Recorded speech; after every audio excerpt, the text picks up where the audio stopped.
ఓం శుక్లాంబరధరం విష్ణుం శశివర్ణం చతుర్భుజం ప్రసన్నవదనం ధ్యాయేత్ సర్వవిఘ్నోపశాంతయే అని స్వామివారికి నమస్కారం చేసుకుని మన బ్రహ్మసూత్రాల్లో ఇప్పుడు మొదటి అధ్యాయంలో మూడో పాదంలో 19వ సూత్రాన్ని చూస్తూ వస్తూ ఉన్నాము.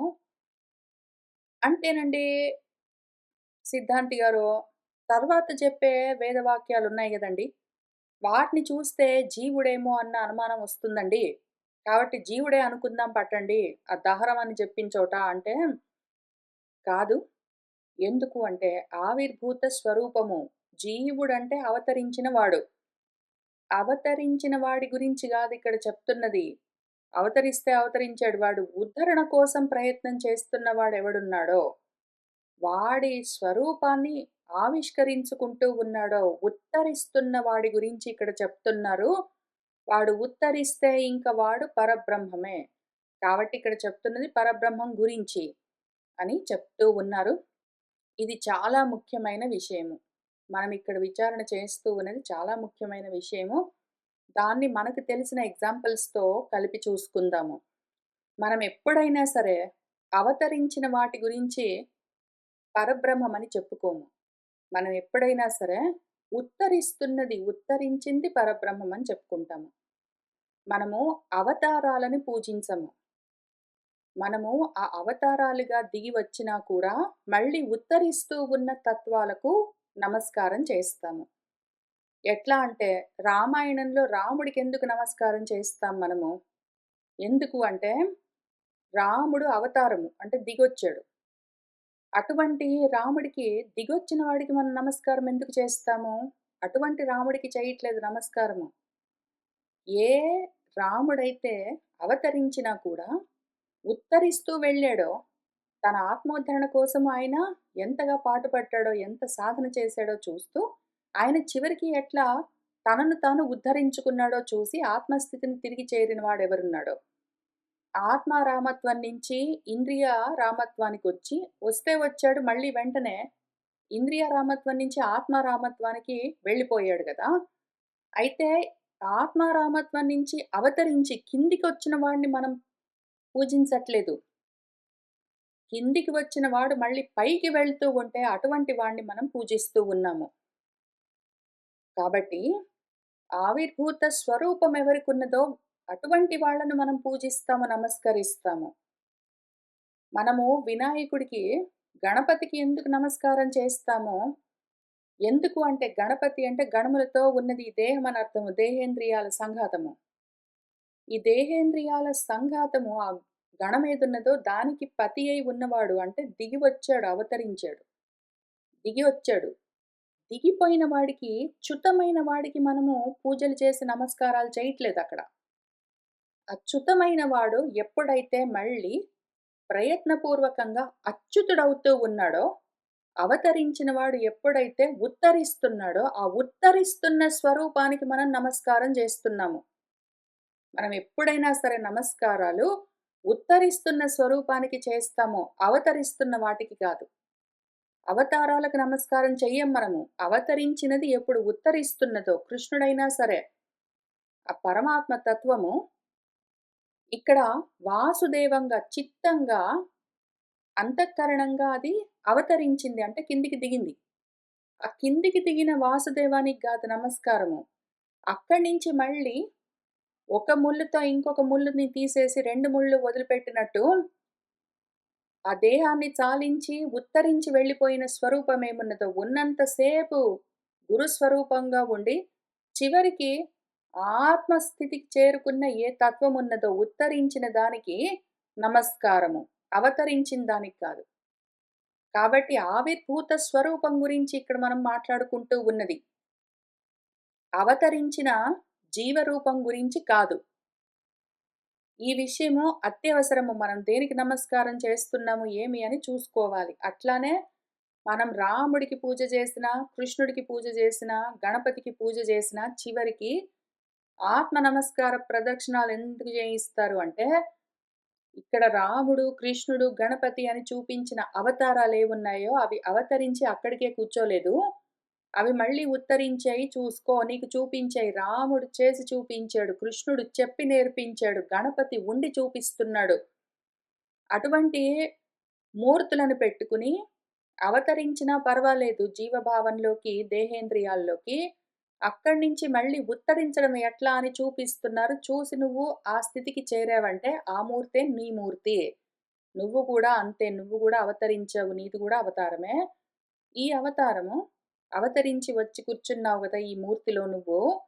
దేహేంద్రియ ప్రాణ మనో సంఘాతంగా అక్కడి నుంచి మళ్ళీ నువ్వు ఉత్తరించావంటే అది నువ్వే అవుతావు.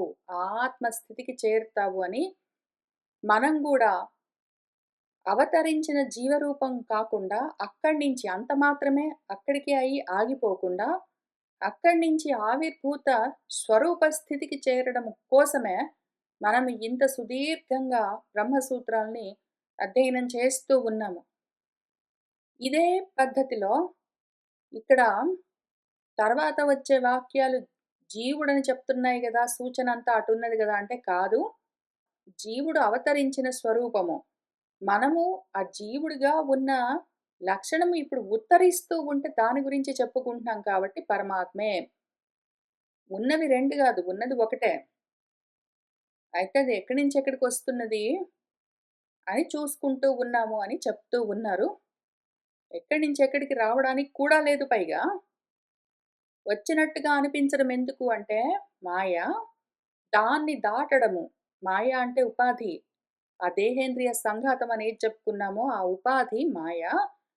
దాన్ని దాటితే అది ఇది వేరన్నది మాయా కల్పితం తప్ప వాస్తవికం కాదని తెలుస్తుంది. దాని గురించి ఇంకా కొంత చదువుకుంటూ వెళ్దాము. ఏవం మిథ్యా జ్ఞానకృతః ఏవ జీవ పరమేశ్వరయోః భేదః న వస్తుకృతః. ఈ విధంగా మనం తెలుసుకోవాల్సిందేంటి అంటే జీవుడు, పరమేశ్వరుడు అన్న భేదము మిథ్యా జ్ఞానం వల్ల కల్పించబడ్డదే తప్ప వాస్తవికంగా కాదు. అది వస్తుతంత్రం కాదు. అది ఓన్లీ బుద్ధితంత్రం అది. మిథ్యా జ్ఞానం వల్ల కలిగిన భేద బుద్ధి తప్ప నిజంగా ఉన్నది కాదు. అసలది వ్యోమవత్ ఆకాశంలాగా అసంగత్వ అవిశేషాత్. ఆకాశంలాగా అది దేనికి తాకదు. దేనితో సంగం లేదు. అదసలు వేరువేరుగా ఉన్నది కూడా గాదు. విశేషాలుగా వేరువేరుగా ముక్కలు చెక్కలుగా ఉన్నది అంటే ఒకదానితో ఒకటి తగులుకోవడం, విడిపోవడం, వేరువేరుగా ఉండడము, భేదాలతో ఉండడము ఇన్ని ఉంటాయి. దానికవి లేవు. ఆకాశంలాగా అది అఖండం అని చెప్తే మన పూర్వపక్షి ఏమడుగుతున్నారు? కుతశ్చిత్ ఏవం ప్రతిపత్తవ్యం. దీన్ని ఎట్లా మనము అర్థం చేసుకోవాలి? నువ్వెందుకట్లా నిర్ణయించావు అంటే, చూడు ఇక్కడే ఉన్నది. యతః యః ఏషః అక్షిణిపురుషः దృశ్యతే ఇతి ఉపదిశ్య ఏతదమృతం అభయం ఏతత్ బ్రహ్మ ఇతి ఉపదిశతి. యః ఏషః అక్షిణి పురుషः దృశ్యతే. మన ఇంద్రుడు, విరోచనుడు ఇద్దరూ కలిసి మన ప్రజాపతి దగ్గరికి వెళ్ళి గురువుగారు ఆత్మతత్వోపదేశం చెయ్యమని అడిగితే, ముందు ఆయన ఒక జలపాత్రలో వాళ్ళ ముఖాలు చూసుకోమని చెప్పి, ఆ కంట్లో కనిపిస్తున్నదేదున్నదో అని చెప్తాడు. అక్కడి నుంచి ఉపదేశం మొదలుపెట్టి, చివరికి ఆ జాగృతావస్థ అయిపోయాక, స్వప్నావస్థ అయిపోయాక, సుషుప్తి అయిపోయాక, ఏతదిదే అమృతం, అదే అభయము, అదే బ్రహ్మ అని చెప్తారు. ఇక్కడ అక్షిని పురుషః అని చెప్పినప్పుడు ఒకవేళ నువ్వు జీవుడు అన్నావంటే, అది మళ్ళీ బ్రహ్మ అని వాళ్ళక్కడ చెప్తూ ఉన్నారు గాబట్టి, జీవుడే బ్రహ్మ. ఆ 2 భేదం కాదు అని తెలుస్తున్నది మనకు. యః అక్షిని ప్రసిద్ధః ద్రష్టా ద్రష్టృత్వేన విభావ్యతే సః అమృత అభయ లక్షణాత్ బ్రహ్మణః అన్యః చేత్ తతః అమృత అభయ బ్రహ్మ సామానాధికరణ్యం న స్యాత్. అక్షిణి పురుషుడు అనగానే ప్రసిద్ధంగా ద్రష్ట అని మనకు తెలుస్తూనే ఉన్నది. ఆ విధంగా కంటిలోని పురుషుడు అంటే కంట్లో కనిపిస్తున్న ఏదో ఒక ఛాయామాత్రంగా ఉన్నదో అటువంటిది గాదు ఇక్కడ చెప్తున్నది. అమృతము, అభయమన్న లక్షణాలతో ఉన్న బ్రహ్మ. అటువంటప్పుడు అమృతము, అభయము అన్న బ్రహ్మతో జీవుణ్ణి సమానాధికరణ్యంతో సమానం అది ఇది ఒక్కటే అని చూపించడము కుదరదు. ఒకవేళ కంట్లో ఉన్న పురుషుడు అనగానే జీవుడు అని దాన్ని అట్లా మనం పట్టుకున్నామంటే, అమృతం, అభయం, బ్రహ్మ అని చెప్పింది కుదరదు. 2 ఒకటే అని చెప్తున్నారు గాబట్టి, మనం ఇక్కడ అర్థం చేసుకోవాల్సిందేంటి అంటే, చెప్పబడుతూ ఉన్నది పరబ్రహ్మం గురించే. నా అపి ప్రతిచ్ఛాయ ఆత్మ అయం అక్షిలక్షితః నిర్దిశ్యతే ప్రజాపతేః మృషావాదిత్వ ప్రసంగాత్. ఒకవేళ ఇక్కడ కంట్లో కనిపించిన నీడ, కనుపాప పైన కనిపించిన ప్రతిఫలించిన ఛాయ ఆత్మ అని కంట్లో ఉన్నదేదో చూపించి చెప్తే, ప్రజాపతి ఇక్కడ మృషావాది, అసత్ చెప్తూ ఉన్నాడు, అబద్ధం చెప్తున్నాడన్న ప్రసంగం కలుగుతుంది. ఇక్కడ అటువంటిది లేదు. ప్రజాపతి నిజమే చెప్తూ ఉన్నాడు. ఆయన ఒకటే విషయం గురించి చెప్తూ ఉన్నాడు. వివిధ దశల్లో, వివిధ అవస్థల్లో ఉన్నది అంతా ఆత్మ చైతన్యమే అని చూపిస్తూ ఉన్నాడు. కాబట్టి ఇక్కడ చెప్పబడుతూ ఉన్నది పరమాత్మే, పరబ్రహ్మమే. తథా ఈ విధంగా జాగ్రత్తవస్థలో జలపాత్రలో ఆ కన్ను చూపించి కంట్లో ఉన్న ద్రష్ట ఏదున్నదో అదే పరమాత్మ అని చెప్పిన తర్వాత, రెండోసారి ఏం చేస్తాడంటే గురువుగారు, తథా ద్వితీయే అపి పర్యాయే యః ఏషః స్వప్నే మహీయమానః చరతీతి న ప్రథమ పర్యాయ నిర్దిష్టాత్ అక్షిపురుషాత్ ద్రష్టుః అన్యః నిర్దిష్టః ఏతంతు ఏవ తే భూయః అనువ్యాఖ్యాస్యామి ఇత్యుపక్రమాత్. రెండోసారి మళ్ళీ ఆయన ఏం చేశాడంటే, ఆ కంట్లో ఉన్న పురుషుడు అదే నువ్వు అని చెప్పగానే విరోచనుడు సరే నాకు అర్థమైందన్నాడు, వెళ్ళిపోయాడు. ఆయన దేహాభిమానంతో ఉన్నాడు. అయితే ఆ తర్వాత ఇంద్రుడు ఇంకా అనుమానం తీరక అంతేనంటారండి అంటే, సరే నీకు చెప్తాను పట్టని. స్వప్నం చూద్దాం పట్టు. నువ్వు జాగ్రత్త అవస్థలో చూసావు గదా! ఇప్పుడు స్వప్నంలో ఎవరైతే మహిమావంతుడై తిరుగుతూ ఉన్నాడో, అన్నీ తానే అయి ఉన్నాడో అని చూపిస్తూ, ప్రథమ పర్యాయంలో ముందు ఆ జలపాత్రలో చూసుకొని కంట్లో ఏం కనిపిస్తుంది అని చూపించిందేదున్నదో, అక్కడ నిర్దేశించిన అక్షి పురుషుడికి అన్యంగా వేరేగా మళ్ళీ ఇక్కడ చూపించట్లేదు. ఏతం తు ఏవ తే భూయః అనువ్యాఖ్యాస్యామి, దాని గురించే నీకు మళ్ళీ చెప్తాను అన్నది. మళ్ళీ చెప్తాను అని అన్నారు మన గురువుగారు. దాని గురించే నీకు మళ్ళీ చెప్తాను పట్టు అని చెప్తూ ఆయన మొదలుపెట్టి చెప్పినప్పుడు, అదే విషయం చెప్తూ ఉన్నారు గానీ విషయం మార్చట్లేదు గదా! ముందు కంట్లో కనిపించిన ద్రష్ట మన జీవాత్మ అని చెప్పి, తర్వాత మళ్ళీ చెప్తూ వచ్చింది పరబ్రహ్మం గురించి ఎట్లా అవుతుంది, మళ్ళీ దాని గురించే చెప్తా అన్నప్పుడు, మళ్ళీ దాని గురించే మొదటి నుంచి ఒకటే దాని గురించి పరబ్రహ్మం గురించే చెప్తూ ఉన్నారు. కించ అహమద్య స్వప్నే హస్తినం అద్రాక్షం న ఇదానీం తం పశ్యామి ఇతి దృష్టమ్యేవ ప్రతిబుద్ధః ప్రత్యాచష్టే. ఇక్కడ కావాలంటే మనకు తెలిసిన మన స్వానుభవంతో కూడిన ఎగ్జాంపుల్ గూడా చూసుకుందాము. వేదం చెప్పింది చూసాం గదా! వేదం చూపించిన ప్రమాణం చూసాము. ఆగమ ప్రమాణం. ఇప్పుడు మన ప్రత్యక్ష ప్రమాణం చూద్దాం. మనం ఏం చేస్తామంటే స్వప్నంలో ఏదో ఏనుగుని చూసాననుకోండి. తర్వాత మనం నిద్ర లేచిన తర్వాత ప్రతిబుద్ధః నేను ఇప్పుడే కలలో ఒక ఏనుగుని చూసాను అనే చెప్తాము. ఆ కలలో చూసిన వాడు వేరు. ఇక్కడ ఈ జాగృత అవస్థలో చెప్తున్న నేను వేరు అనం గదా! కలలో నేనే ఏనుగుని చూసాను అని ఇక్కడ ఈ జాగృత అవస్థలో నేనే చెప్తాను. కాబట్టి అక్కడ ఉన్నది నేనే, ఇక్కడ ఉన్నది నేనే. ఆ నేనెవరింతకీ ఆత్మ. అదే పరబ్రహ్మము. మళ్ళీ అక్కడ 2 వేరు వేరుగా లేవు. ద్రష్టారం తు తం ఏవ ప్రత్యభిజానాతి. యః ఏవ అహం స్వప్నమద్రాక్షం సహ ఏవ అహం జాగరితం పశ్యామి ఇతి. ఆ ద్రష్ట తనను తానే చెప్పుకుంటూ ఉంటాడు. మళ్ళీ జ్ఞాపకం చేసుకొని, ఆ!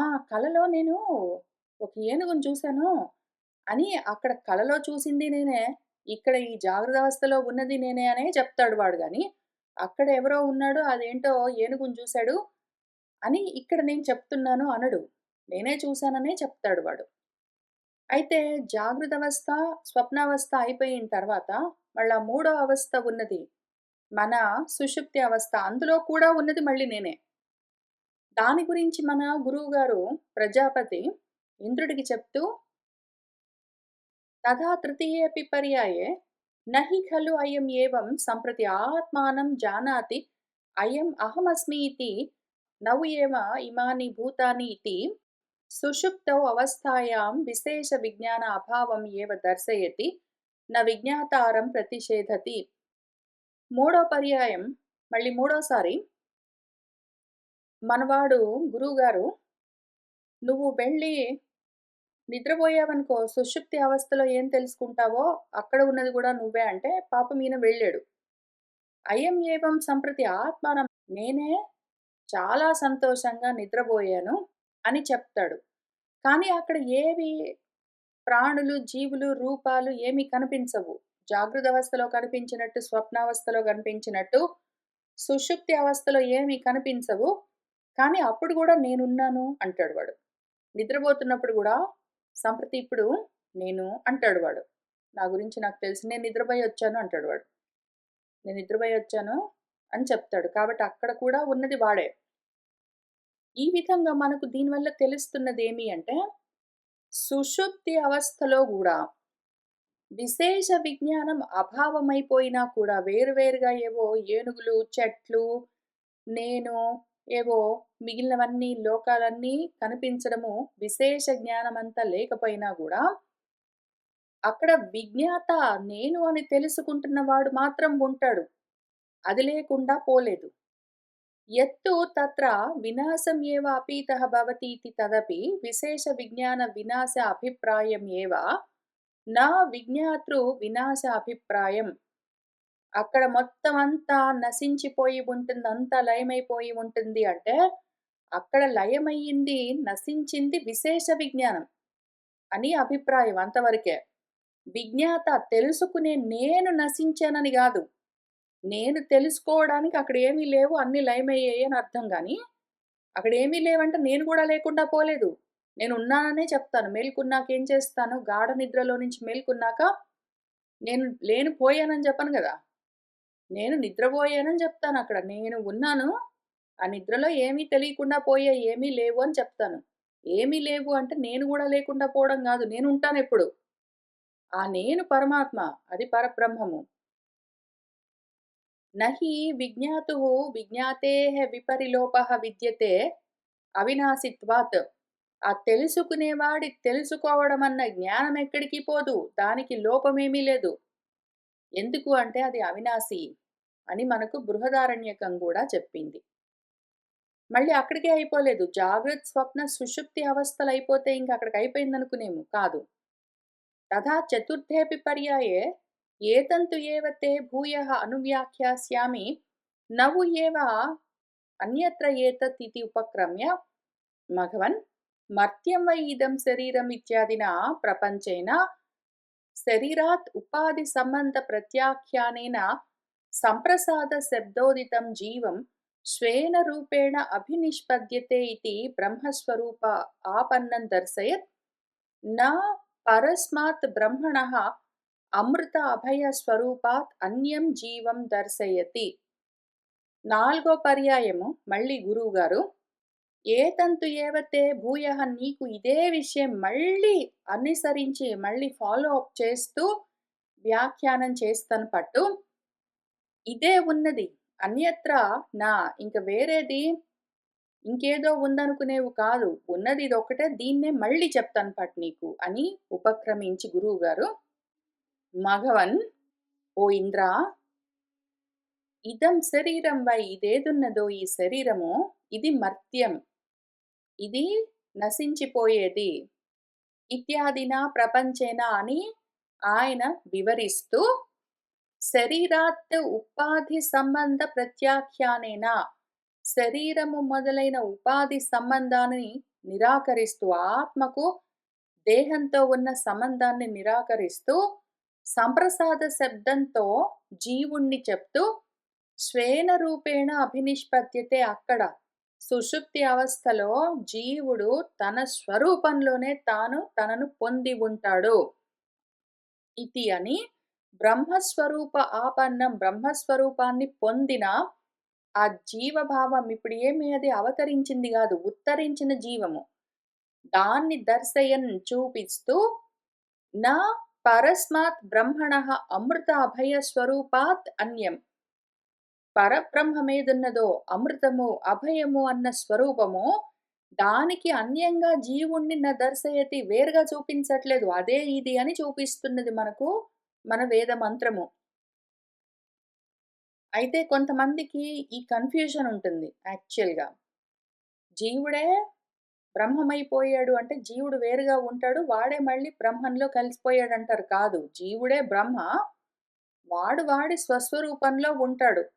మామూలుగా ఉపాధి సంబంధంతో ఉన్నప్పుడు నేను వేరుగా ఉన్నానని వాడే అనుకుంటాడు కానీ, వాడు వేరుగా లేడు. ఎప్పుడైతే ఉపాధులన్నీ లేకుండా నశించాయో అప్పుడు ఉపాధి సంబంధం లేకుండా వాడి స్వరూపంతో వాడు ఉంటాడు. వాడికి వాడు ఉంటాడు అంత మాత్రము. అయినా గూడా మళ్ళీ ఇదే ప్రశ్న వస్తుంది. జీవుడిని వేరుగా చూపించేసరికి, జీవుడు శరీరం నుంచి లేచి తన స్వస్థితిని చేరాడు అనగానే, ఈ శరీరంలో ఉన్న జీవుడు వేరు, పరబ్రహ్మం వేరు అని అనుమానం కలుగుతుంది. కాబట్టి మళ్ళీ చెప్పుకోవాల్సొస్తుంది. కేచిత్తు పరమాత్మ వివక్షాయాం ఏతంతు ఏవ తే ఇతి జీవాకర్షణం అన్యాయ్యం మన్యమానాః ఏతం ఏవ వాక్య ఉపక్రమ సూచితం అపహత పాప్మత్వాది గుణకం ఆత్మానం తే భూయః అనువ్యాఖ్యాస్యామి ఇతి కల్పయంతి. కేచిత్ కొంతమందుంటారు. పరమాత్మ గురించి చెప్తూ ఉన్న ఈ ప్రకరణంలో ఏతంతు ఏవతే ఇదేదున్నదో దాని గురించే నీకు చెప్తాను. అంటే అదిగో జీవుడి గురించే చెప్తూ ఉన్నారు అని అన్యాయంగా మాటికి జీవుడి గురించి చెప్తూ ఉన్న ప్రకరణంలో పరమాత్మను పట్టుకొనొస్తారు అని వాక్యోపక్రమ సూచితం అపహత పాప్మత్వాది గుణకం ఆత్మానం తే భూయః అనువాఖ్యాస్యామి ఇది కల్పయంతి. వాక్యం ఎట్లా మొదలయ్యింది? అపహత పాప్మత్వాది గుణాలతో ఉన్న అని సూచిస్తూ ఉన్న వాక్యం గాబట్టి, అటువంటి ఆత్మను నేను నీకు చూపిస్తాను అని అక్కడ చెప్పబడుతూ ఉన్నది అని వ్యాఖ్యానిస్తారు. తేషాం వాళ్ళు 2 విషయాలు మర్చిపోతారు. ఏతం అంటుందక్కడ. భూయః అంటుందది మళ్ళీ అక్కడ. ఏతంతు ఏవ తే భూయః అనువ్యాఖ్యాస్యామి అంటుంది. ఏతం అంటే దీన్ని అని అర్థం. దీన్ని. దీన్ని అన్నప్పుడు ఇక్కడ జీవుడు వేరు, అక్కడ ఏదో పరబ్రహ్మం ఇంక వేరే చోట ఎక్కడో ఉంది అది వేరు గాదు. అట్లా ఒకవేళ ఇక్కడ జీవుడి గురించి చెప్తున్నది ఏతం అని, తర్వాత పరబ్రహ్మ గురించి ఎక్కడో ఉన్న దాని గురించి చెప్తుంది అంటే, భూయః అని ఎందుకంటుంది? అదే విషయం గురించి నీకు మళ్ళీ చెప్తాను. అన్నప్పుడు వేరే విషయం గురించి ఎందుకు చెప్తుంది? అదే విషయం గురించి చెప్తుంది. నీకు భూయః అనువ్యాఖ్యాస్యామి మళ్ళీ దాని గురించి చెప్తాను అంటే, మళ్ళీ అన్నప్పుడు ఒకటే విషయాన్ని చెప్పడం కంటిన్యూ చేస్తూ ఉన్నారని గదా అర్థము. ఈ 2 విషయాల్ని ఏతం అన్నదాన్ని దగ్గరగా ఉన్నదాన్ని చూపిస్తూ ఉండడం. రెండోది భూయః అన్నప్పుడు మళ్ళీ చెప్తాను అనడం. ఈ 2 వదిలిపెట్టి ఇక్కడేమో అపహత పాప్మత్వాది గుణాలతో ఉన్నది జీవుడు. ఏదో అమృతం అభయం అన్నది పరమాత్మ, పరబ్రహ్మము అని 2 వేరువేరుగా ఉన్నాయని వాళ్ళు కల్పించుకుంటారు. చెప్తూ ఉన్నది ఒకటే ప్రకరణము. అవే కంటిన్యూ చేస్తూ ఉన్న వర్డ్ చాయిసెసే ఉన్నాయి. ఏతం అంటారు, భూయః అంటారు, అనువ్యాఖ్యాస్యామి అను అంటారు. కాబట్టి అదే కంటిన్యూ చేస్తూ ఉన్నారు. అదే కాన్సెప్ట్. అదే ఇన్ఫర్మేషన్ దాన్నే కంటిన్యూ చేస్తూ చెప్తూ ఉన్న సెక్షన్‌లో వేరే వేరే విషయాలు ఎట్లా మాట్లాడతారు? ఒకటే విషయం అది. తేషాం ఏతం ఇతి సన్నిహిత అవలంబిని సర్వనామ శృతిః విప్రకృష్యేత. వాళ్ళేం చేస్తారంటే ఏతం అని దగ్గరగా ఉన్నదాన్ని పట్టుకుని సర్వనామంతో చెప్పింది పాపం మనకు మన శృతి. మన వేదవాక్యము ఏతం ఇది అని అత్యంత దగ్గరగా ఉన్న దాని గురించి చెప్తే, దాన్ని పక్కకు తోసేస్తారు. భూయః శృతిః చ ఉపరుధ్యత భూయః మళ్ళీ చెప్తాను అన్నప్పుడు, శృతి చెప్పింది అక్కడ గూడా దాన్ని వాళ్ళు పక్కకు తోసేస్తారు. భూయః అని వేదం చెప్పింది పక్కకెళ్ళిపోతుంది.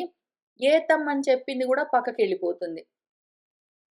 పర్యాయాంతర అభిహితస్య పర్యాయాంతరే అనభిధీయమానత్వాత్.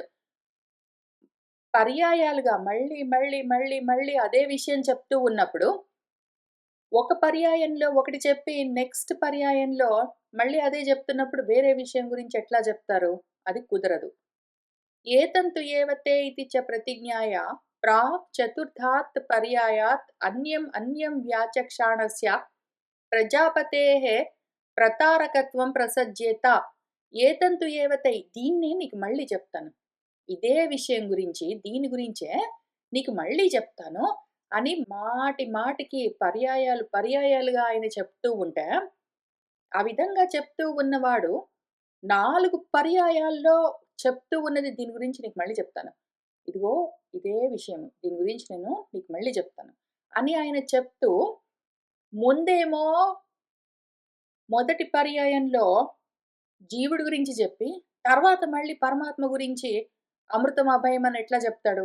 ఒకవేళ అట్లా పర్యాయాలు పర్యాయాలుగా మాటి మాటికి అదే చెప్తాననుకుంటూ, ఆయన వేరే వేరే విషయాలు చెప్పాడంటే, అన్యమన్యం చెప్పుకుంటూ పోయాడంటే వేరే వేరేగా, ఆ రకంగా వ్యాచక్షాణస్య వేరు వేరుగా చెప్తున్న ప్రజాపతి ప్రతారకత్వం ప్రసజ్యేత. మోసం చేసేవాడన్న లక్షణం ఒకటి కలుగుతుంది. ఆయన మోసగాడవుతాడు. ఆయన మనల్ని మోసం చేసినట్టు. ఎందుకు అంటే, దీని గురించే నీకు మళ్ళీ చెప్తాను అని ఆయన వేరే విషయం చెప్పాడనుకోండి, మనల్ని మోసం చేసినట్టు కాదు. ఆయన అప్పుడు ఒకవైపు అబద్ధం చెప్పినట్టు, ఒకవైపు మనల్ని మోసం చేసినట్టు. పాపం ఆయన అట్లా చేయట్లేదు. ఆయన నిజమే చెప్తున్నాడు, మనల్ని మోసం చేయట్లేదు. కాబట్టి చెప్తూ ఉన్నది అపహత పాప్మత్వాది గుణాలతో ఉన్నది అని చెప్తూ మొదలుపెట్టి, అభయం అమృతం బ్రహ్మ అని చెప్పడంతో ముగించిందేదున్నదో, ఆ మొదటి పర్యాయం నుంచి నాలుగో పర్యాయం వరకు ఆయన పర్యాయాలు పర్యాయాలుగా చెప్తుంది ఒకటే తత్వం గురించి. తస్మాత్ యత్ అవిద్యా ప్రత్యుపస్థాపిత పారమార్థికం జైవం రూపం కర్తృత్వ భోక్తృత్వ రాగ ద్వేషాది దోష కలుషితం అనేకానర్థ యోగి తద్విలయనేన తత్ విపరీతం అపహత పాప్మత్వాది గుణకం పారమేశ్వరం స్వరూపం విద్యయా ప్రతిపాద్యతే సర్పాది విలయనేన ఇవ రజ్వాదీన్.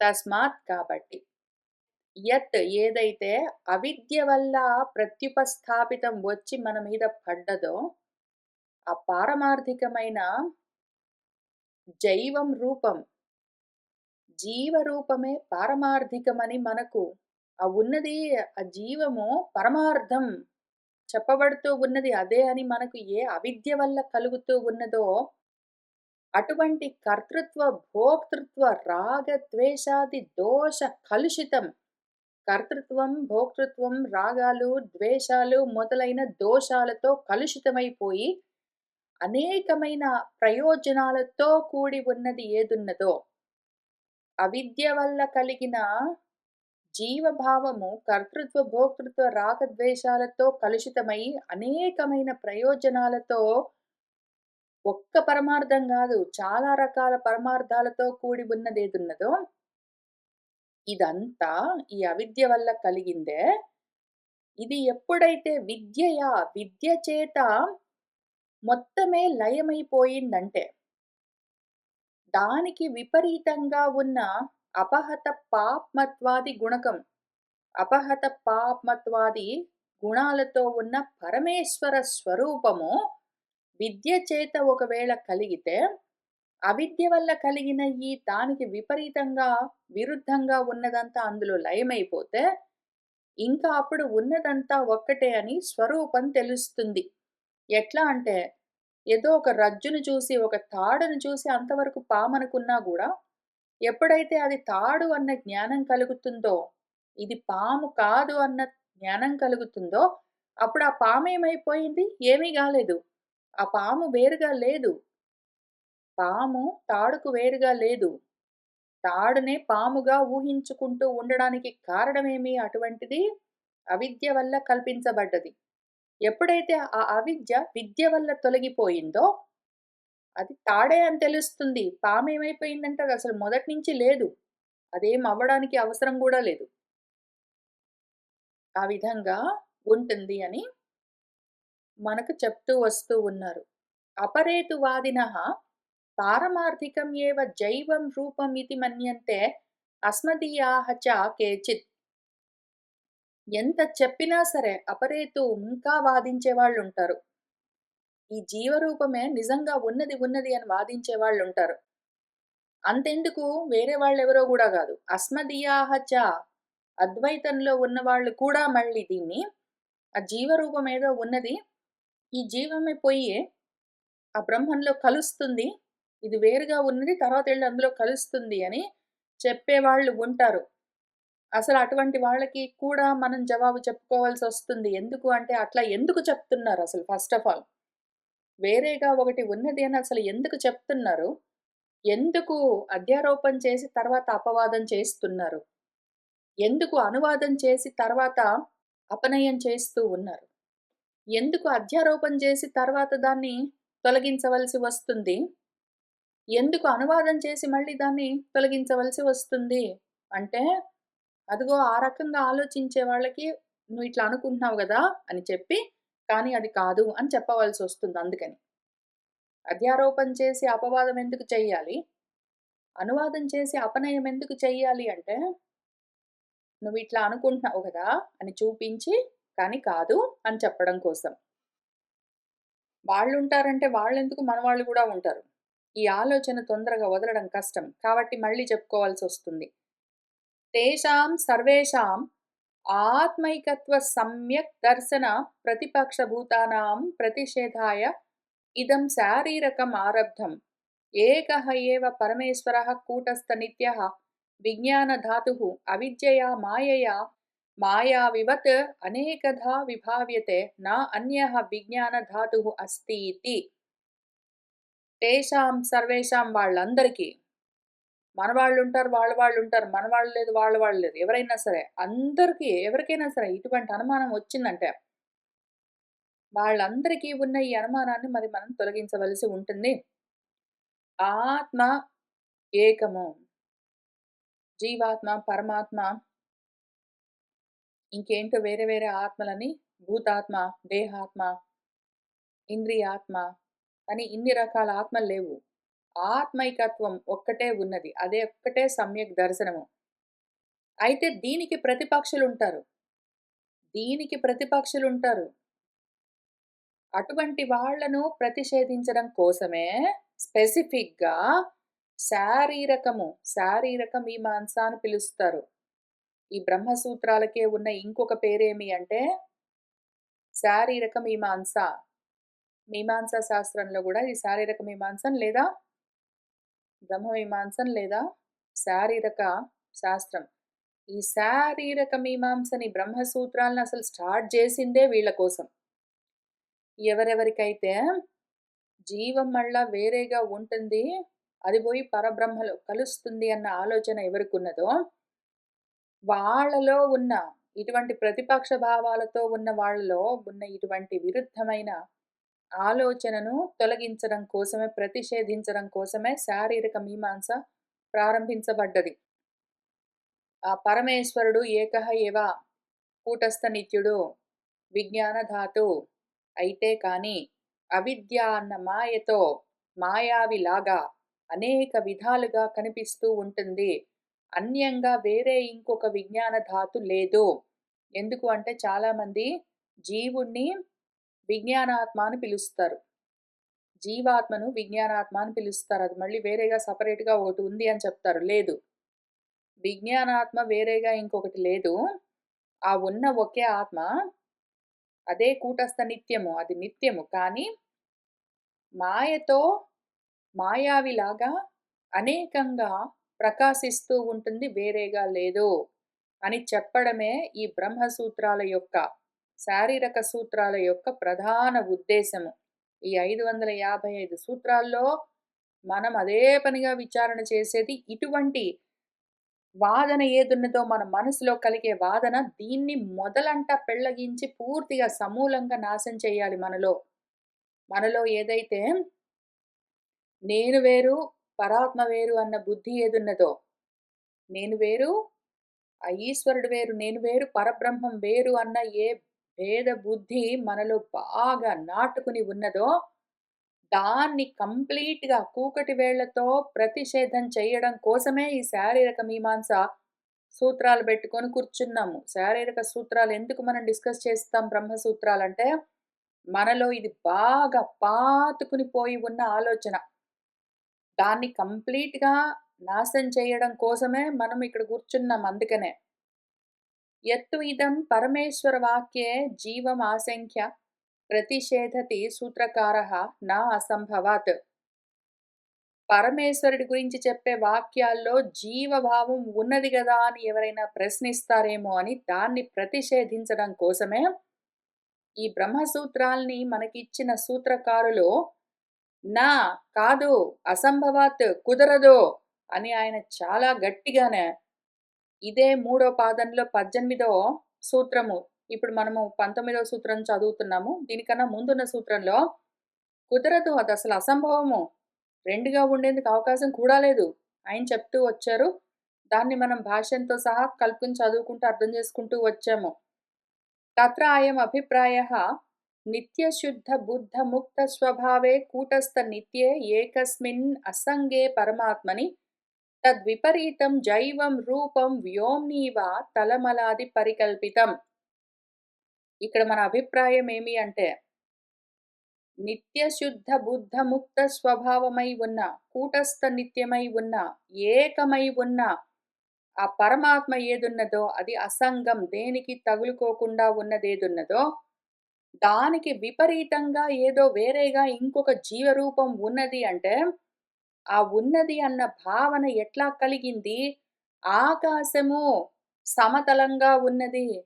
ఆకాశము నల్లగా ఉన్నది అని మనకెందుకనిపిస్తుంది? నిజంగా ఆకాశం ఎక్కడో పైన సమతలంగా ఉందా? ఆకాశం అంటే ఎక్కడ పడితే అక్కడ ఉన్నది. అంతటా ఉన్నదదే. ఆకాశం నీలంగా ఉందా? అసలు దానికి ఏమీ లేదే రంగు, రుచి, వాసన, శబ్దం ఏమీ లేవు దానికి. అటువంటి దానికి ఏదో రంగున్నట్టు, అటువంటిదేదో సమతలంగా ఉన్నట్టు, ఇవన్నీ మనకెందుకనిపిస్తాయి? మిథ్యా కల్పితం, అవిద్యా కల్పితం వల్ల మనకి ఈ రకంగా అనిపిస్తుంది. భేదాలు గనిపిస్తాయి, రూపాలు గనిపిస్తాయి, రంగులు గనిపిస్తాయి, ఏంటో గనిపిస్తాయి. అట్లానే ఆ ఆత్మ నిత్యశుద్ధ భుక్త ముక్త స్వభావము, కూటస్థ నిత్యము, ఏకము, అసంగం పరమాత్మ. దానికి విపరీతంగా జీవుడని ఇంకోటున్నది అని అనిపించడము, ఉన్న దాంట్లోనే భేదం కనిపించడము అవిద్యా కల్పితం మాత్రమే. తదాత్మైకత్వ ప్రతిపాదన పరైః వాక్యైః న్యాయోపేతైః ద్వైతవాద ప్రతిషేధైః చ అపనేష్యామి ఇతి పరమాత్మనః జీవాత్ అన్యత్వం దృఢయతి. ఆత్మ ఏకం, అది 2 లేవు, 3 లేవు, చాలా లేవు. ఒక్కటి అని ప్రతిపాదించే వాక్యాలు ఏవేవి ఎక్కడెక్కడ ఉన్నాయో మన వేదాల నిండా వాటన్నింటినీ న్యాయంగా పట్టుకునొచ్చి, అట్లానే ద్వైతాన్ని ప్రతిషేధించే, ద్వైతవాదాన్ని నిరాకరించే వేదవాక్యాలు ఎక్కడెక్కడున్నాయో వాటన్నింటినీ పట్టుకొచ్చి న్యాయంగానే, లాజికల్‌గానే, సహేతుకంగానే ఈ భేద బుద్ధిని అపనేష్యామి తొలగిస్తాను అని పరమాత్మకు జీవము అన్యం కాదు అని చూపించడం కోసమే ఇక్కడ ముఖ్యంగా వేరుగా ఉన్నదేదో తక్కువ రకంగా ఉన్నది అని అన్నది దృఢంగా చెప్పడం ఎందుకు? ఇది జీవుడు కాదు. ఇది నా జీవుడో ఏమోనండి అంటే కాదు. ఇది నా ప్రధానమో ఏమో అండి అంటే కాదు. అని అంత దృఢంగా ఎందుకు చెప్తాము? ఎందుకు? ఇది సర్క్యులర్ లాజిక్ లాగా కనిపిస్తుంది. అది యాక్చువల్‌గా సర్క్యులర్ లాజిక్ లాగా కనిపిస్తుంది. కొంచెము సూక్ష్మంగా ఆలోచన చేయాలి. ఏదైనా సరే ఒక పదాన్ని పట్టుకొచ్చి, వేదవాక్యాన్ని పట్టుకొచ్చి, ఇందులో చెప్పబడుతుంది ప్రధానమేమోనండి అనగానే కాదు అని చెప్తారు. సరే పోనీ ప్రధానం గాకపోతే నా జీవుడో ఏమోనండి అంటే కాదు, పరమాత్మే అని జెప్తారు. మరి పరమాత్మ, జీవాత్మ 2 వేరు లేవు గదండీ అంటే అవును 2 ఒకటే అని జెప్తారు. మరెందుకు అదే అని చెప్తే కాదు అంటారు అంటే, నువ్వు ఏ ఉద్దేశంతోటి అంటున్నావు? వేరు అన్న ఉద్దేశంతోటి నా జీవాత్మేనేమో అంటే కాదు అంటాము. అదే అన్న ఉద్దేశంతోటి నువ్వు అడగను గూడా అడగవు. అందుకనే నువ్వు జీవాత్మ వేరుగా ఉన్నదో ఏమో, అదే పరమాత్మగా మారుతుందో ఏమో అని నువ్వు అన్నప్పుడల్లా కాదు అని చెప్తాము. అటువంటప్పుడు జీవాత్మ వేరు పరమాత్మకని దృఢంగా చెప్పవలసొస్తుంది. అయితే కానీ ఎప్పుడైతే 2 వేరు లేవు అని నీకు అర్థమవుతుందో అప్పుడు ఆ ప్రశ్నలు గూడా ఉండవు. మేము సమాధానం చెప్పవలసిన అవసరం లేదు. జీవస్య తు న పరస్మాత్ అన్యత్వం ప్రతిపిపాదయిషతి. జీవము పరమాత్మకు వేరుగా ఉన్నది అని ప్రతిపాదించడము ఇక్కడ ముఖ్య ఉద్దేశం గాదు. కింతు అనువదతి ఏవ అవిద్యా కల్పితం లోక ప్రసిద్ధం జీవభేదం. లోకంలో ప్రసిద్ధంగా జీవుడు వేరు అన్న భావము అవిద్య చేత కల్పించబడ్డది ఉన్నది గాబట్టి, దాన్ని అనువాదం చేస్తూ ముందుగా, తర్వాత దాన్ని అపనయం చేయవలసి వస్తుంది. అటువంటప్పుడే కాదు అని దృఢంగా చెప్పి, తర్వాత 2 ఒకటే అని అపనయం చేస్తారు. ఏవం హి స్వాభావిక కర్తృత్వ భోక్తృత్వ అనువాదేన ప్రవృత్తాః కర్మవిధయః న విరుధ్యంతే ఇతి మన్యతే. స్వాభావికంగా కర్తృత్వం, భోక్తృత్వాలతో ఉన్న ఏ జీవుడు అన్నది ఆ భావము ప్రసిద్ధంగా ఉన్నదో దాన్ని కర్తృత్వ, భోక్తృత్వాలతో ఉన్న జీవ భావం ఏదున్నదో దాన్ని పరమాత్మ కాదు అని చెప్తాం గానీ, ఏదైతే అపహత పాప్మత్వాది గుణాలతో ఉన్నదో అది పరమాత్మే. దానికి నువ్వు ఏ పేరు పెట్టి పిలిచినా సరే అది పరమాత్మే అనే చెప్తాము. కాబట్టి ఎప్పుడైతే స్వాభావికమైన కర్తృత్వ, భోక్తృత్వాలతో ఉన్నది అదేనా అండి అని అడిగితే, అవును అని అనువాదం చేస్తూ, నువ్వు చెప్తున్న దాన్ని అవును అని చెప్తూ, అప్పుడు ప్రవర్తిస్తూ ఉన్న కర్మ విధానాలేవున్నాయో కర్మ విధులు, అవన్నీ గూడా ఆ జీవుడికి ఉన్నాయంటే అప్పుడు విరోధమేమీ లేవు. ప్రతిపాద్యంతు శాస్త్రార్థం ఆత్మైకత్వం ఏవ దర్శయతి శాస్త్రదృష్ట్యా తు ఉపదేశః వామదేవవత్ ఇత్యాదినా. బ్రహ్మసూత్రాల్లోనే మనము మొదటి అధ్యాయంలో మొదటి పాదంలో 30వ శ్లోకంలో ఏం చూసుకున్నామంటే, శాస్త్రార్థాన్ని శాస్త్రంలో చెప్పే పరమార్థమేమి? ఆత్మైకత్వం. దాన్ని మాత్రమే దర్శింపచేస్తూ, అది మాత్రమే చూపిస్తారు. శాస్త్రం ప్రతిపాదిస్తున్న ఆత్మైకత్వాన్ని మాత్రమే చూపిస్తూ, శాస్త్ర దృష్ట్యా తు ఉపదేశః వామదేవవత్ అన్న సూత్రంలో కూడా మనం దీన్నే విచారణ చేస్తూ వచ్చాము. వర్ణితః చ అస్మాభిః విద్వత్ అవిద్వత్ భేదేన కర్మ విధి విరోధ పరిహారః. మేము గూడా విద్వత్తులకు జ్ఞానము, అవిద్వత్తులకు కర్మలు అని జ్ఞాన కర్మలను వేరుగా చూపిస్తూ, కర్మనిష్ట, జ్ఞాననిష్ట గురించి ఎక్స్‌ప్లెయిన్ చేస్తూ, కర్మ విధులు జ్ఞానులకు విరోధము అని దాన్ని పరిష్కరిస్తూ అధ్యాస భాష్యంలో ముందు ఈ బ్రహ్మసూత్రాలకి స్టార్టింగ్‌లో చెప్పాము కదా! అని చెప్తూ ఉన్నారు. అవునండి గురువుగారు. మేము గూడా చదువుకున్నాము. దాంతో ఆ సూత్రము, దాని భాష్యము పూర్తయ్యాయి. తర్వాత సూత్రం చూద్దాము. అన్యార్థః చ పరామర్శః. ఇంకా వేరే ఏమైనా అర్థం ఉన్నదా? జీవుడు అని ఇక్కడ పరామర్శిస్తున్నారు గదా! జీవ పరామర్శ ఉన్నది. ఇంకేమైనా అర్థం ఉందా దానికి అంటే ఉన్నది. ఒక స్పెసిఫిక్ కారణానికి జీవాత్మ అని పరామర్శిస్తున్నారిక్కడ.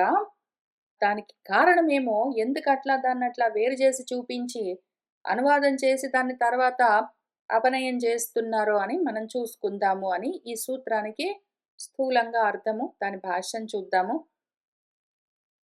అథ యః దహరవాక్యశేషే జీవ పరామర్శః దర్శితః. ఇక్కడ దహరము, ఆకాశము అని చెప్తూ వచ్చారు గదా! ఏదో నీ హృదయ కుహరమున్నది. అందులో ఆ దహరంలో ఒక ఆకాశం ఉన్నది. దాన్ని నువ్వు తెలుసుకోవలసి ఉన్నది అని చెప్పారు గదా!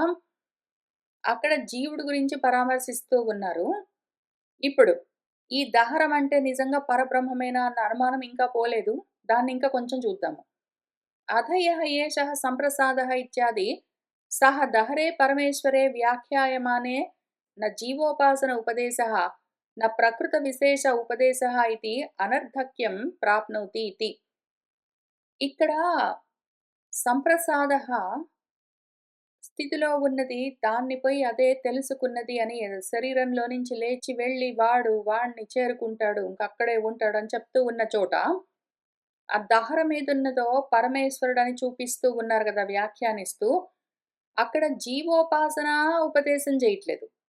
ఏదో ఇక్కడ ప్రస్తావించబడుతున్నది విశేషంగా ఒకటి స్పెసిఫిక్‌గా ఉపదేశం గూడా చేయట్లేదు అంటే, వ్యర్థం గదా! మరి చెప్పడం ఎందుకు? అది జీవుడి గురించి చెప్పట్లేదు, ఇంకేంటో చెప్పట్లేదు అంటే, మరి ఎందుకు చెప్పిందది? వ్యర్థంగా చెప్పినట్టే కదా! అనర్థం గదా! ఉపయోగం లేదు అని అనుమానమొస్తే, అతహ ఆహా! దాని గురించి చెప్పుకోవాలి మరి. అన్యార్థః అయం జీవపరామర్శః న జీవస్వరూప పర్యవసాయిన. ఒక కారణమున్నది. జీవ పరామర్శ చేయడానికి అక్కడ ఒక వేరే పరమార్థం ఉన్నది. కారణం, ప్రయోజనం ఉన్నది. అక్కడ జీవ స్వరూపాన్ని చూపించడము ముఖ్య ఉద్దేశం గాదు. వేరే ఇంకొక ప్రయోజనం ఆశించి అట్లా చూపించారు అని చెప్తే, కిం తర్హి అదేమి ప్రయోజనం? ఏ కారణానికి వేరు జేసి చూపించింది మన వేదవాక్యము అన్నప్పుడు, దానికి జవాబు పరమేశ్వర స్వరూప పర్యవసాయి. దానికి పర్యవసానమేమి? అల్టిమేట్‌గా మనకు చెప్పడం ఏమి దానికి ముఖ్యమైన ఉద్దేశము? పరమేశ్వర స్వరూపాన్ని మనకు చూపించాలి. అది ముఖ్యము.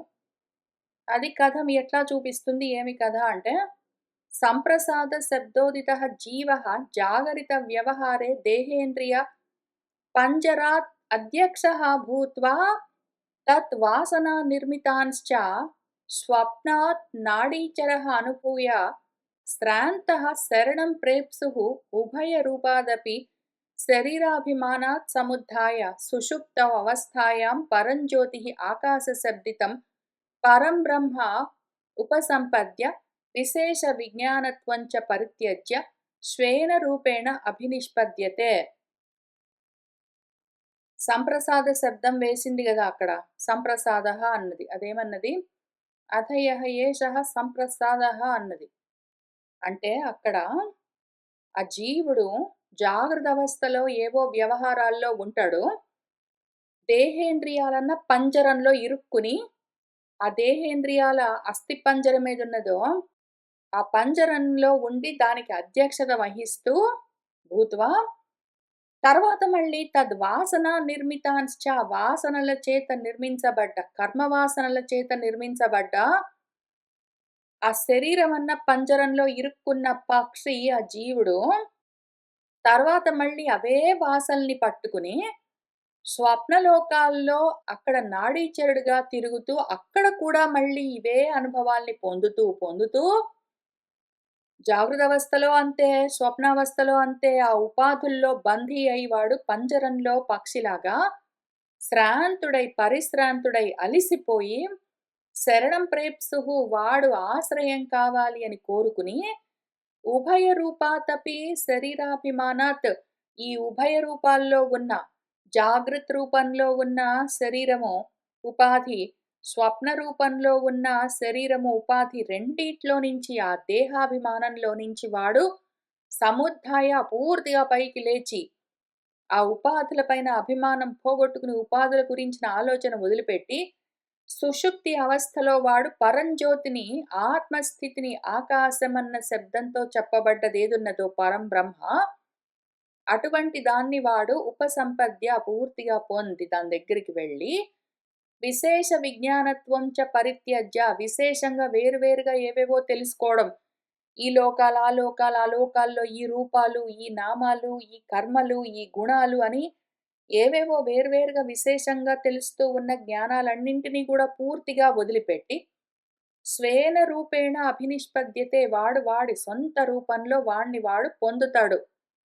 యదస్య ఉపసంపత్తవ్యం పరంజ్యోతిః येन స్వేన రూపేణ అయం అభినిష్పద్యతే సహ ఏష ఆత్మ అపహత పాప్మత్వాది గుణః ఉపాస్యః ఇతి ఏవమర్థః అయం జీవపరామర్శః పరమేశ్వరవాదినః అపి ఉపపద్యతే. ఈ విధంగా వాడు దేన్ని పొందాడు అంటే పరంజ్యోతిని. ఎట్లా అంటే స్వేన రూపేణ వాడి స్వరూపంగానే వాడు ఆ పరంజ్యోతిని పరబ్రహ్మాన్ని వాడు పొంది ఉన్నప్పుడు వాడే అపహత పాప్మత్వాది గుణాలతో ఉన్నవాడు. వాడు ఉపాస్యము. వాణ్ణి అట్లా ఉపాసన చెయ్యాలి. అని ఈ విధంగా అర్థం. ఎప్పుడు వాడు? ఎప్పుడు ఎంతవరకు? నా జీవుడేనా అండి అంటే కాదు. నీ జీవుడు గాదు. ఇక్కడ చెప్తున్నది పరబ్రహ్మము అని ఎంతవరకు చెప్తాము?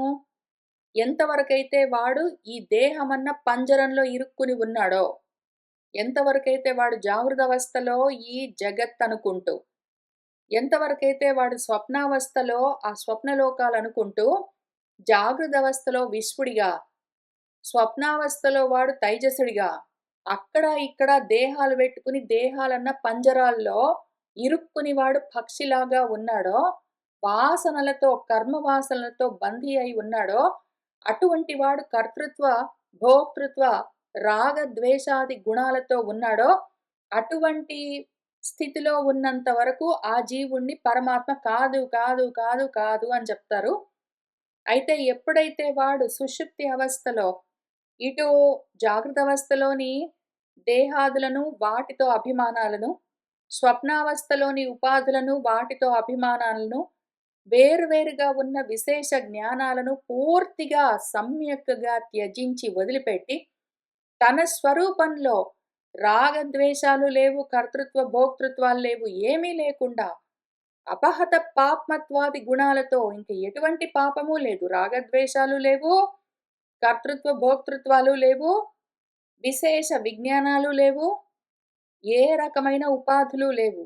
అటువంటి స్థితిలో ఉన్నవాడెవడున్నాడో, వాడి గురించి ఇక్కడ చెప్పడము పరమార్థం. అది ప్రయోజనము. అక్కడ చెప్పబడుతూ ఉన్న జీవ పరామర్శ ఇటువంటి వాడి గురించి. వాడి స్వరూపంలో వాడున్నాడు గదా! వాడి గురించి. అటువంటి స్థితిలో వాడే పరమేశ్వరుడు. ఇంక భేదం లేదు. ఇంక వేరు గాదు. అన్యం లేదు. ఎప్పుడైతే వాడు ఉపాధులన్నింటినీ పూర్తిగా త్యజించి, వాడిలో లయం చేసుకుని, వాడి స్థితిలో వాడు స్వరూపంలో ఉన్నాడో, వాడే పరమేశ్వరుడు, వాడే పరబ్రహ్మ, వాడే పరంజ్యోతి అంతా వాడే. ఇంక వేరుగా లేడు గాబట్టి, అప్పుడు జీవుడు లేడు, పరమేశ్వరుడు లేదు, ఉన్నదంతా ఒక్కటే అని చెప్తూ ఉన్నారు. అప్పుడు అదే ఒకటే, ఇంక వేరు గాదు. అయితే ఎప్పుడైతే వాడు నేను మేల్కున్నాను, కర్మలు చేస్తున్నాను, కలల్లో ఉన్నాను, ఏదో స్వప్నలోకాలు చూస్తున్నాను అన్నంత వరకు వాడు వేరుగా చూసుకుంటున్నాడు కాబట్టి మాత్రమే వాడు వేరు, వేరు, వేరు అని చెప్తాము. ఈ విధంగా ఉన్నప్పుడు వాడే పరమేశ్వరుడు అంటే పరమేశ్వరవాదులకి కూడా ఏమి కష్టం అక్కడ? వాళ్ళకి గూడా కుదురుతుంది అని చెప్తూ ఉన్నారు. దాంతో ఆ సూత్రము, దాని భాష్యము పూర్తయ్యాయి. తర్వాత ఇంకొక సూత్రం వస్తూ ఉన్నది. అల్పశ్రుతేః ఇతి చేత్ తత్ ఉక్తం అంటేనండి. దహరాకాశాన్ని ఇంకా కొంచెం దంచుదాము. దహరం అంటే చిన్నది గదండీ! దహరం అన్న పదానికి అర్థమే అల్పం అని అర్థం. దహరము అని చెప్తే అది అల్పమయ్యింది అని వాళ్ళే చెప్తూ ఉన్నారు. వేద ఋషులు ఆ వాక్యాలతో. మరి పరబ్రహ్మం అల్పం గాదు గదా! బ్రహ్మం అంటేనే చాలా పెద్దది అని అర్థం. కుదరదు గదా! అంటే ఈ విషయం గురించి ఇంతకు ముందే ఉక్తం. మేమింతకు ముందే డిస్కస్ చేశాము అని చెప్తూ ఉన్నారు. దానికి భాష్యం చూద్దాము. యదపి ఉక్తం దహరః అస్మిన్ అంతరః ఆకాశః. ఈ లోపల ఉన్న ఆకాశం ఒకటుంది దహరమని అని చెప్తూ ఉన్న దాంట్లో ఇది ఆకాశస్య అల్పత్వం శ్రూయమాణం. దహరం అంటే అల్పం అని గదా అర్థము. పరమేశ్వరుడికేమో నా ఉపపద్యతే ఈ అల్పత్వం పరమేశ్వరుడికి కుదరదు కానీ జీవస్య తు ఆరాగ్ర ఉపనిమితస్య అల్పత్వం అవకల్ప్యతే ఇతి తస్య పరిహారః వక్తవ్యః. జీవుడు ఆరాగ్ర మాత్రం అంటే ఏదో ఒక పిడి మాత్రంగా ఉంటాడు. పిడి ఎంత ఉంటుంది? అంత మాత్రంగా ఉంటాడు జీవుడు అని చెప్పినప్పుడు, ఆరాగ్ర మాత్రంగా ఉన్న జీవుడికి అల్పత్వం చెప్పడము పనిచేస్తుంది కదా! అందుకని ఇక్కడ దహరం అని చెప్తూ ఉన్నది జీవుడి గురించే. పరమేశ్వరుడికి పనే చెయ్యదు. బికాజ్ పరమేశ్వరుడు అల్పం కాదు గదా! అని మళ్ళీ ప్రశ్న వేస్తే దానికి పరిష్కారం వక్తవ్యః చెప్పవలసి వస్తుంది మళ్ళీ. ఉక్తః హి ఇంతకు ముందు చెప్పాము కూడా. అస్య పరిహారః పరమేశ్వరస్య ఆపేక్షికం అల్పత్వం అవకల్ప్యతే ఇతి అర్భకోకస్త్వాత్ తద్వ్యపదేశాత్ చ న ఇతి చేత్ న నిశ్చాయ్యత్వాత్ ఏవం వ్యోమవత్ చ అని బ్రహ్మసూత్రాల్లోనే మనం ఇంతకు ముందు రెండో పాదంలో 7వ సూత్రం చూసుకున్నాము. అర్భకౌకస్త్వాత్ దహరము అంటే మరి అల్పమైన ప్రాంతం కదండి ప్రదేశము అని చెప్తే తత్ వ్యపదేశాత్ ఆ విధంగా ఉపదేశం చేస్తూ ఉన్నదది. అనీయము అది చాలా అల్పము. మరీ అణువంత ఉంటుంది.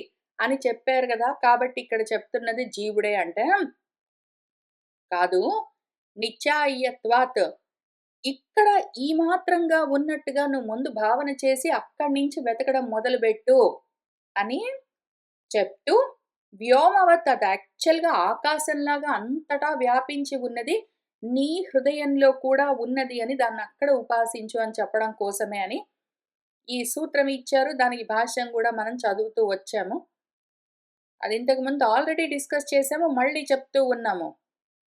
దీని పరిష్కారము, దీని పరిహారము పరమేశ్వరస్య ఆపేక్షికం అల్పత్వం అవకల్పతే. ఆపేక్షికం అంటే సాపేక్షికంగా రిలేటివ్‌గా దీన్ని ఎక్స్‌ప్లెయిన్ చేయడం కోసం అల్పత్వాన్ని చూపించవచ్చు. అయితే అక్కడే మళ్ళీ ఇది ఆకాశమంత ఉంటుంది అని చెప్పడం చేత అల్పత్వాన్ని ఉపాసన కోసమే చూపించారు తప్ప అది నిజంగా అల్పమని కాదు. సహ ఏవ ఇహ పరిహారః అనుసంధాతవ్యః ఇతి సూచయతి. అక్కడ చెప్పింది ఇక్కడ ఈ సూత్రంలో ఏమి డిస్కస్ చేశారో దాన్ని ఇక్కడ కలుపుకొని చూడవలసింది అని చెప్పారు అని సూచిస్తూ, శృత్యా ఏవ చ ఇదం అల్పత్వం ప్రత్యుక్తం ప్రసిద్ధేన ఆకాశేన ఉపమిమానయా యావాన్ వై అయం ఆకాశః తావాన్ ఏషః అంతర్హృదయే ఆకాశః ఇతి. వేదంలో కూడా అల్పత్వం గురించి చెప్తూ అంటే ఇక్కడుంది చూసావా? నీ హృదయంలోనే ఉంది చూసావా? అని చెప్తూనే వెంటనే దాన్ని ప్రత్యుక్తం దాన్ని తోసిపుచ్చుతూ అంత మాత్రమే అనుకునేవు ప్రసిద్ధంగా ఉన్న ఆకాశము ఉపమానంగా ఎగ్జాంపుల్‌గా చూపిస్తూ ఏదైతే ఆకాశం ఉందో ఇది అంత ఉంటుంది నీ హృదయంలో ఉన్న ఆకాశము అని చెప్తూనే దాని అల్పత్వాన్ని నిరాకరించి అది ఎంత ఎక్కువగా ఉంటుందని చూపిస్తూనే ఉన్నది గదా! వెంటనే ఆగకుండా. కాబట్టి అసలు ఈ క్వెషన్ గూడా పని చెయ్యదు.